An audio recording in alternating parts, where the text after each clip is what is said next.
What's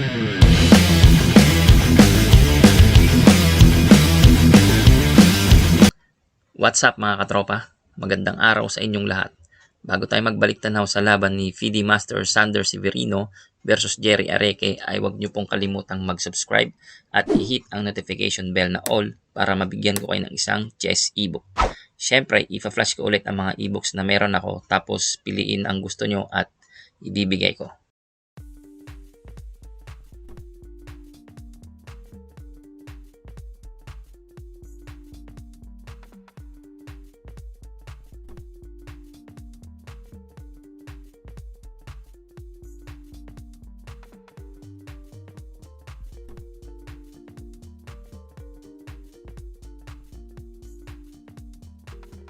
Okay mga tol, ang laban ni Areque at Severino ay kuha ka pa din sa 3rd Chooks National Rapid Chess Championship Open at ito ay round 6 din.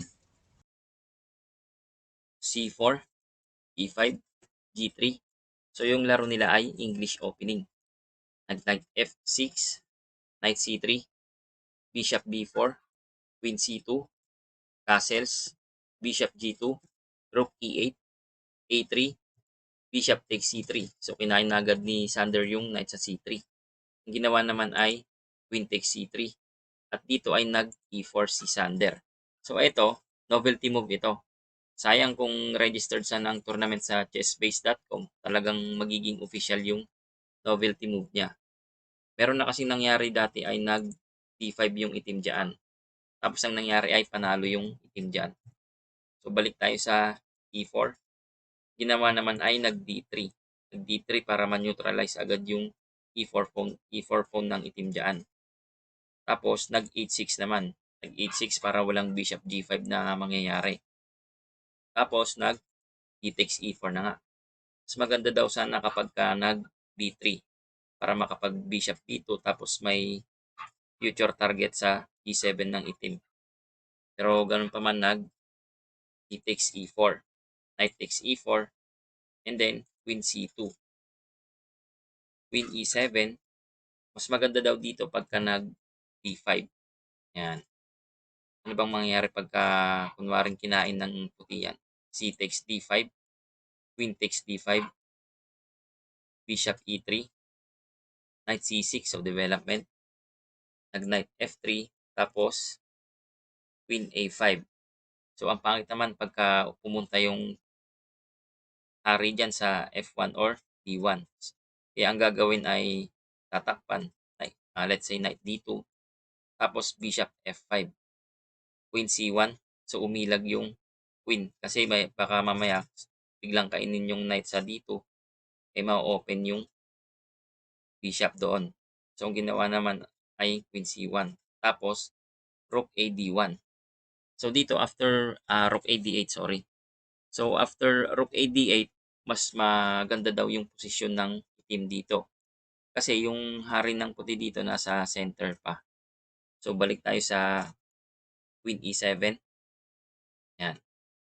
After Queen E7, Knight F3, D6, castles na, Bishop F5. So may strong threat dito ang item na mag Knight takes G3 para ma-open yung bishop sa F5.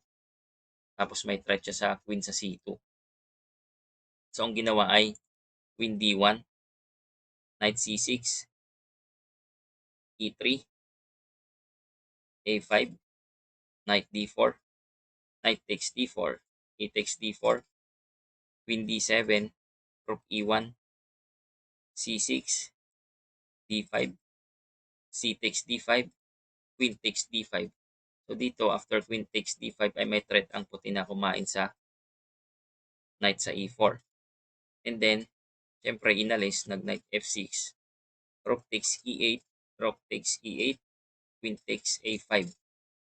Yan. Hindi pwede yung Queen takes B7 kasi blunder po yan. Meron pong Rook E1. So, madadali po yung Queen dyan kasi kailangan takpan yan. Yan. Kailangan mag-Bishop F1. So, ang ginawa ay Queen takes A5 tapos Bishop F4. So, gusto nang kaagad makipagpalitan ni Sander sa Bishop G2 naman ng puti dito. ginawa ay F3, Bishop C6, Bishop F4, and then Rook E2. So, kinuha agad ni Sander yung rank na second rank para makapaghasik siya ng lagim dyan. Tapos, ang ginawa naman ay Rook E1. Dito, after Rook E1, merong na-miss si Areke na advantage move niya sana. Ito yung Bishop F1. So, after mag Bishop F1, syempre kailangan umalis yung rook ng itim dyan.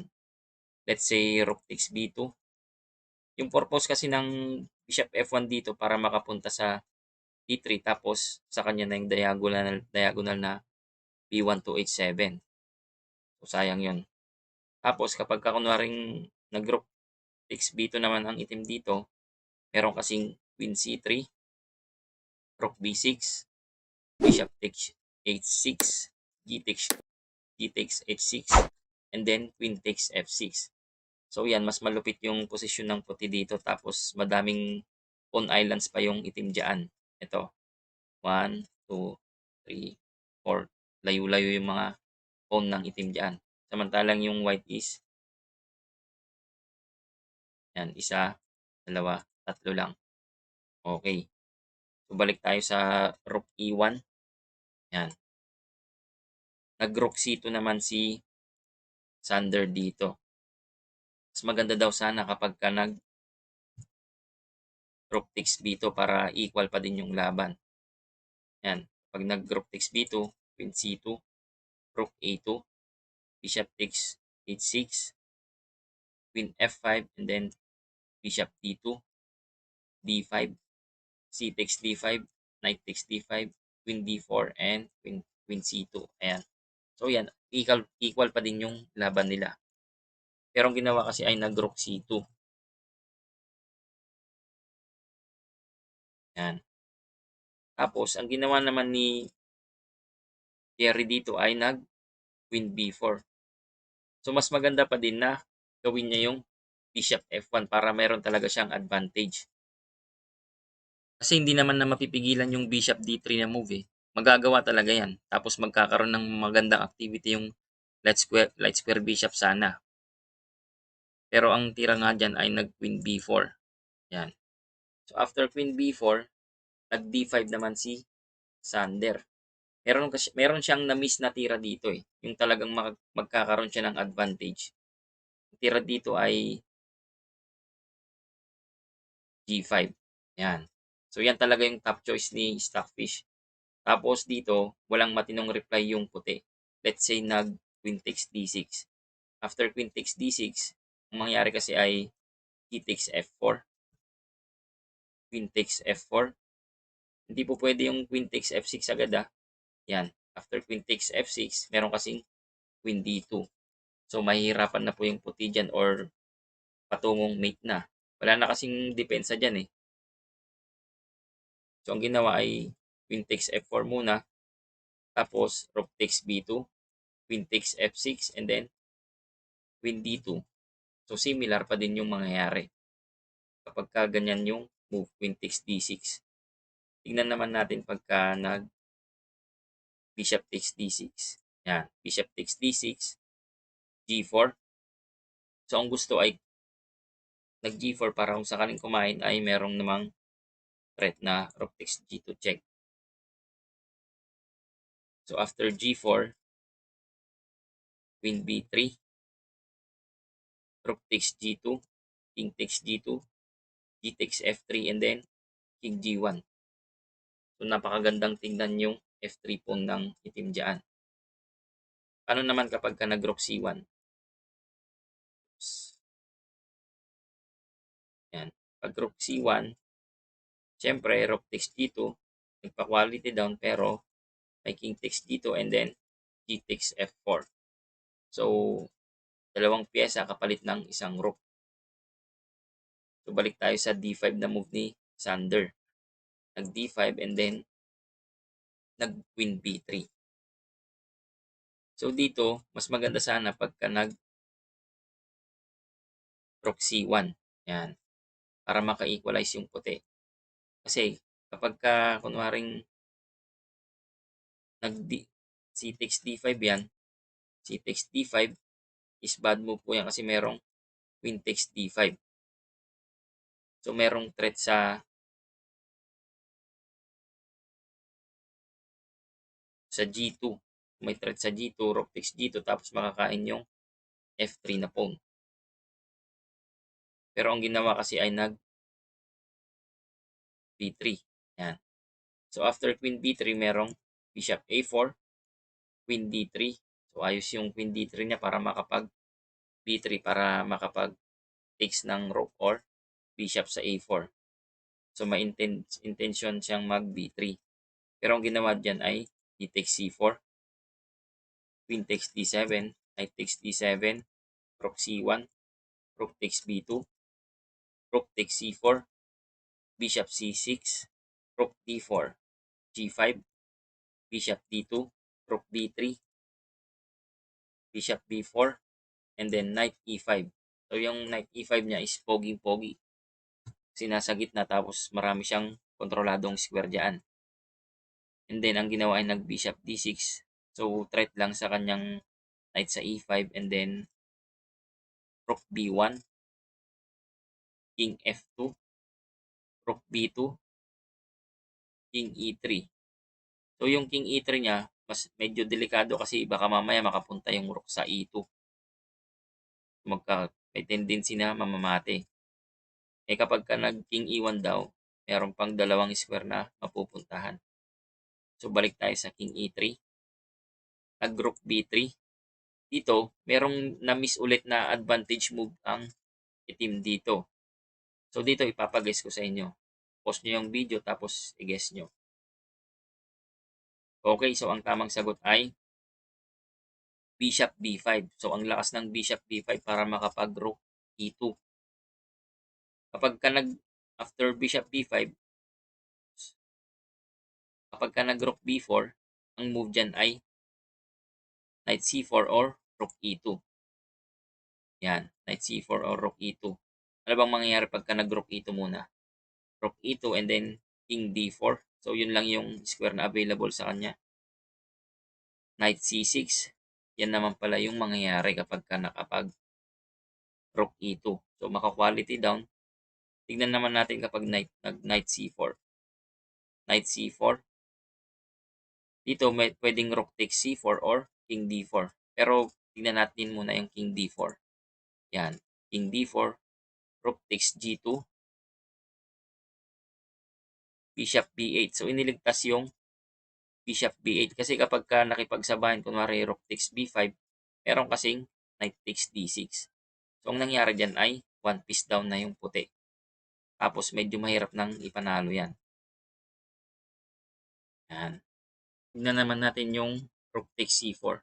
So after Knight C4, nag-Rook takes C4 and then Bishop takes C4 lang. So dito, quality down yung puti. So advantage yung itim dyan. So ang tira after Rook B3 ng itim nag King F2.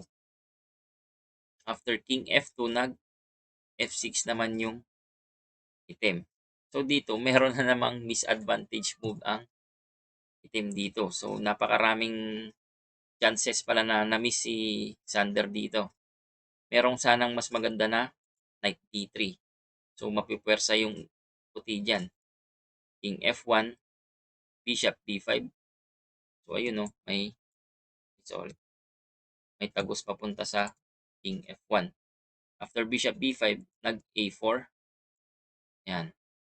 A4, matras lang, Bishop A6, King E2, Rook B2, King E3, Knight E1. So yung Knight E1 is, ang threat niya ay kumain dito. Ay, sorry po. Yan. Kumain sa Bishop or mag-threat sa Rook tsaka King naman. So paano didepensahan ng puti yan? So yun yung sayang na advantage move ng puti sana, yung Knight D3. Pero ang ginawa kasi ay F6. After F6, nag-Rook D1 yung itim dito. Mas maganda daw sana kapagka bishop takes e5 para equal pa din yung laban. Pero ang ginawa kasi rook d1, nag-rook b2, check, king f1, bishop takes f3. Mas maganda daw sana dito kapagka g4. Yan, para may threat na kumain sa g2 square or yung bishop sa g2. So, mischance na naman yung nangyari doon. So, nag-bishop takes f3, bishop takes f3, knight takes f3, h3, knight d2, king g1, king f7, bishop b4, knight e4, rook d7, check, king e6. So dito, yung king e6 niya medyo napalapit sa peligro yung black king dito. Mas maganda daw pagka king g6 para safe na safe yung king ng black dyan. Pero ang ginawa kasi king e6 tapos rook e7. Yan. After rook e7, king f5. So dito, winning na yung black dito kasi after king f5, nag-rook takes b7, knight takes g3, rook b6. So ito, medyo tricky pa yung rook b6 ng puti dito eh. Kasi may intention siyang kumain dito. Tapos, check naman ng bishop sa c3. Ayos yun. So, nag-rook b6 and then, pero nakita yan ng item. So, nag-knight e2, check, king f1, rook a2. So, inilagan na yung posibleng mangyari yung pinakita ko kanina. Bishop e2. So, dito naman, nag-bishop e2 na lang para makain na yung pawn sa f6. Nag-knight g3, check, king e1. So, dito, after king e1, eto na yung move na nagpatalo sa puti. So, dito, kitang-kita naman na merong rook e2. Yan. Rook e2, may check na, tapos may threat pa sa e7. After rook e2, nag-king b1, and then rook takes e7, king c2. At dito, sa move na king c2, nakita ko yung sa video, nakipagkamay na si Areke kay Sander. So, ibig sabihin, white resigns na dito and then 0-1 ang nangyari. Okay, so yan po yung laban ni Jerry Areke versus Severino Sanders sa 3rd Chooks to Go National Rapid Chess Championship 2020.